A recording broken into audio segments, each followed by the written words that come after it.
What's going on, people of YouTube? It's Commander Vexer again, and today, as you can tell by the title of the video and what is featured in front of you right now, I'm going to be taking a look at Halo Heroes Series 14.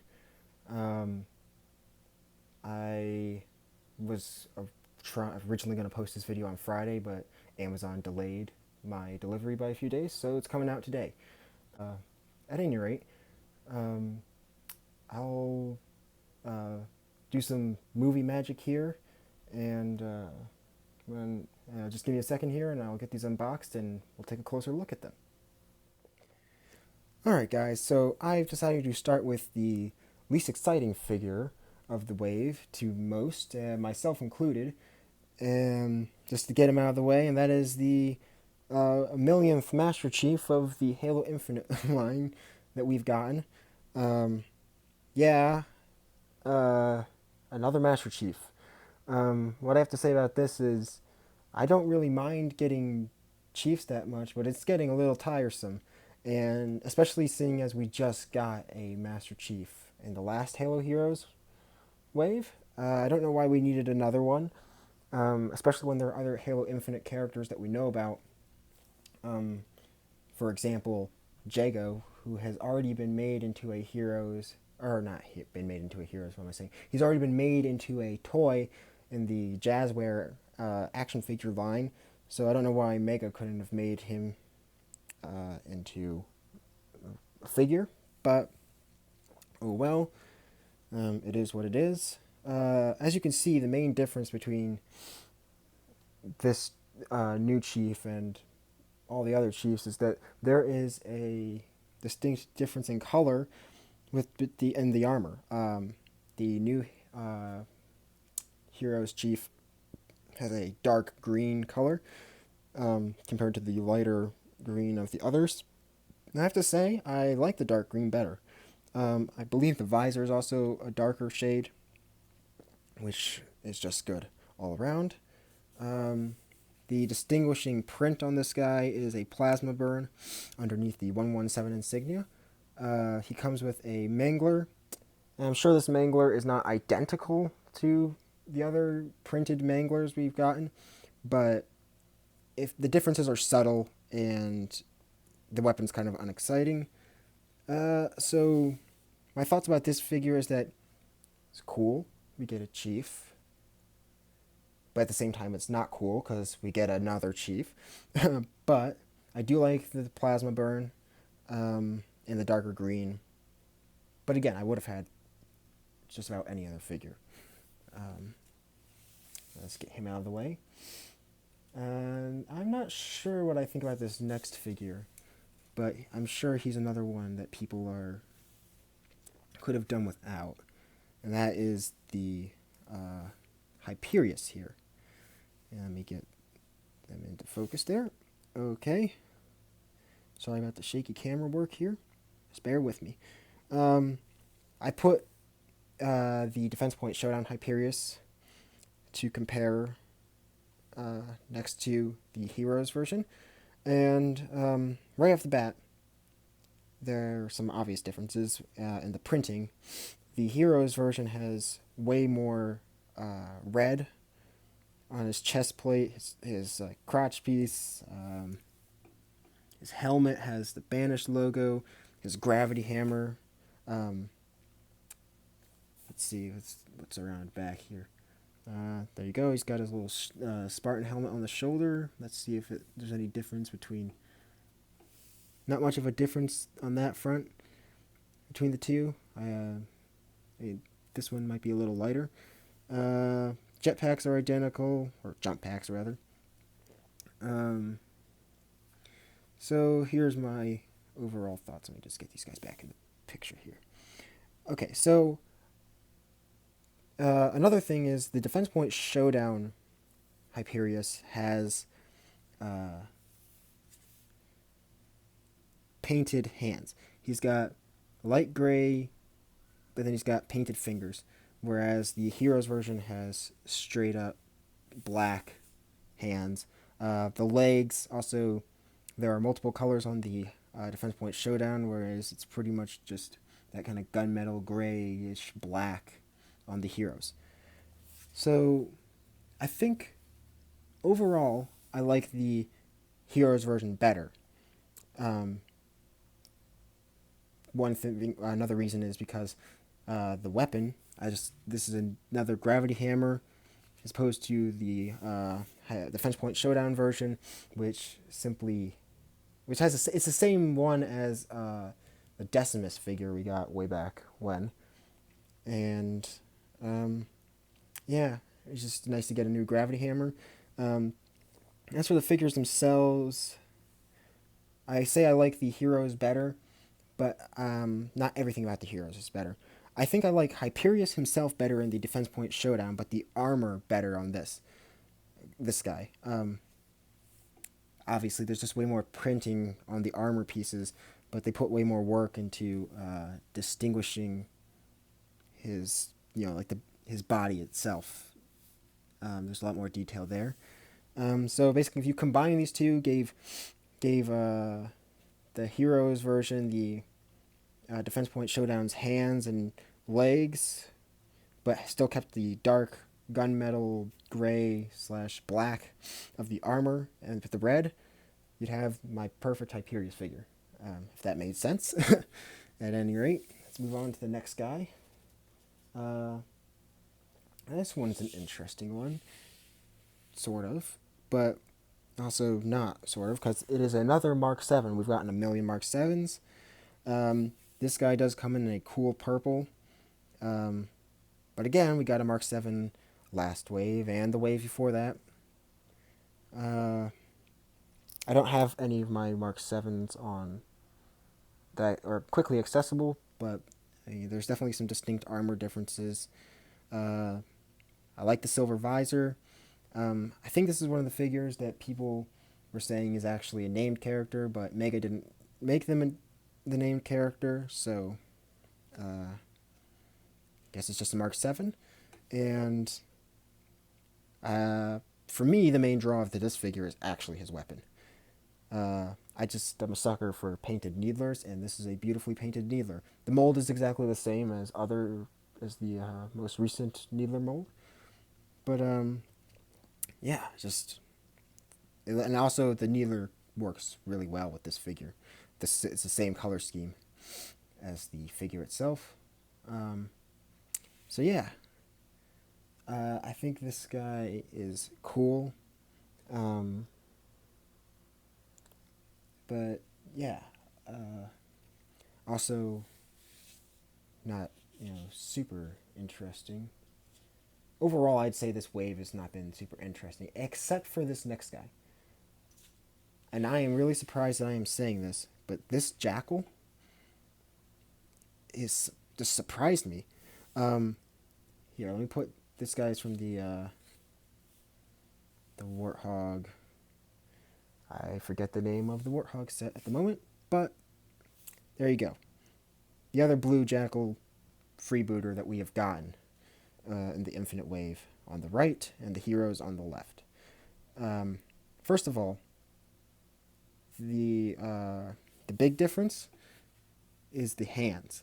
You got your standard Mega Construx hands on the Jackal on the right, and the heroes version is a 3-fingered hand, which I'm happy to see.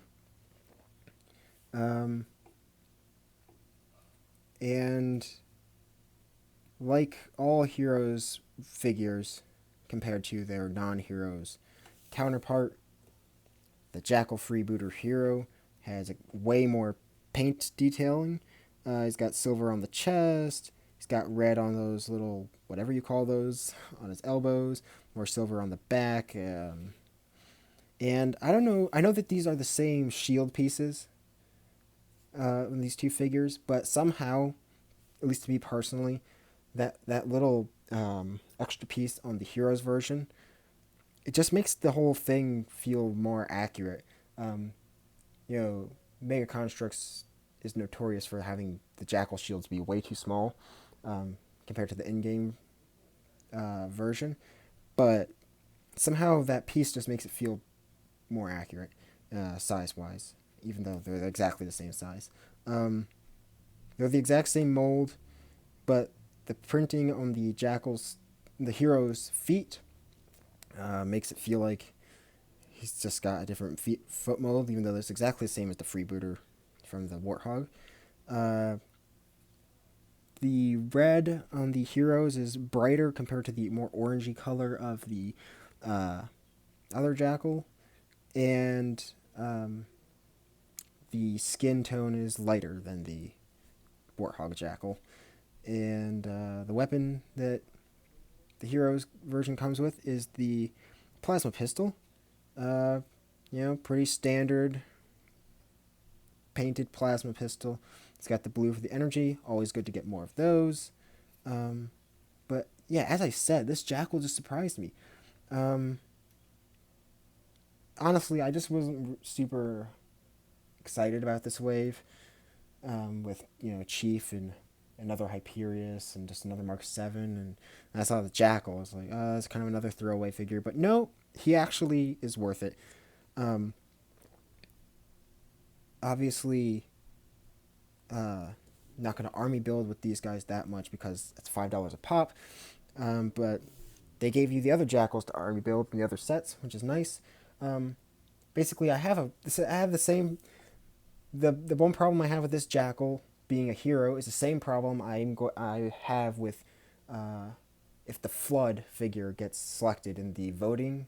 The hero Omega is allowing fans to vote for one of the next Halo Heroes figures, and the Flood is an option. I see a lot of people getting all excited about the Flood, and it's like, yes, it's exciting the Flood are coming back, but do you really want to have the Flood be the only way to build an army of Flood be in a $5 Halo Heroes set, as opposed to like a battle pack or something where you can get like 5 or 6 figures at a time? I think Mega's gonna do that. The Flood is coming back either way. I don't think it deserves a spot in the Heroes line. Just like I don't really think this. Don't get me wrong. This Jackal is cool, but he doesn't deserve a spot in the Heroes line. I was gonna say something else about that. Yeah. So for the record, my vote is Thrall Slayer for the hero. It's a long overdue figure, and I just so yeah. If any of you guys are thinking about voting for the Flood, just you're allowed to. Sorry about that. You're allowed to vote how you want, but I'm just going to just keep in mind my argument for why the Flood should not be made into a hero. At any rate, enough of that. Let's move on to the final figure.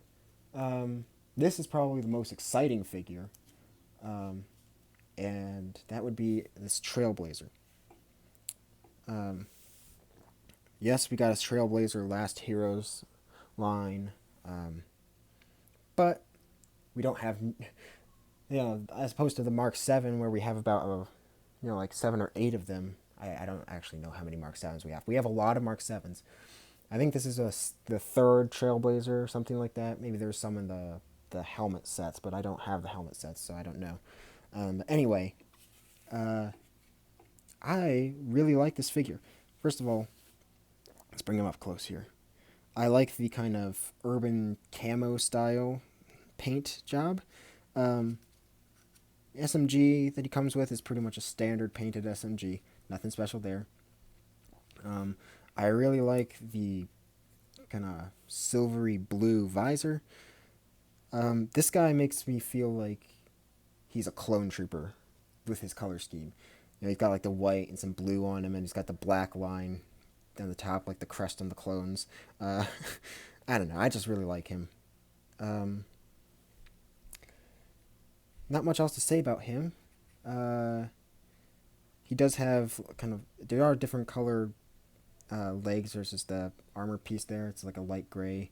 If you can't tell, I might not be able to. The camera's it's not really good at picking that up. But yeah, there's that for you. So yeah, that is every single member of the Halos Heroes 14 line. So my final thoughts. Um, like I said, this wave, and I think it's generally the consensus of everybody, is that this wave is not the most exciting. We got another Chief. We got Hyperius again. Another Mark 7.